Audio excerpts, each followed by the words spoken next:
Hi అండి అందరికీ. ఈరోజు మనం కర్నూలు స్టైల్లోనే చిరుకు కూర ఎలా చేయాలో చూసేద్దామండి. ఈ చిరుకు కూర రొట్టెలకి చాలా అంటే చాలా బాగుంటుంది. ముందుగా మనం చిరుకు కూరని ఒలుచుకోవాలండి. ఆకులుగా ఒలుచుకొని బాగా కడుక్కొని ఒక స్ట్రైనర్లో స్ట్రైన్ చేసుకొని పక్కన పెట్టుకోవాలండి. ఈ లోపల మనం ఆనియన్స్ కట్ చేసుకోవాలండి.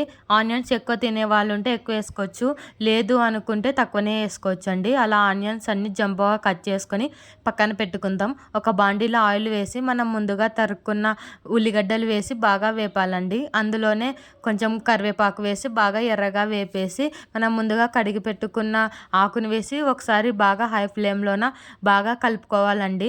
హై ఫ్లేమ్లో పెట్టాం కాబట్టి శాకం తగిలి మొత్తం కొంచెం దగ్గరకు అవుతుందండి ఆకు అనేది. ఆ టైంలో ఉప్పు, కారం, పసుపు వేసుకొని ఒకసారి కలిపేసి అందులోకి కొన్ని నీళ్ళు వేసుకొని బాగా మగ్గించుకోవాలండి.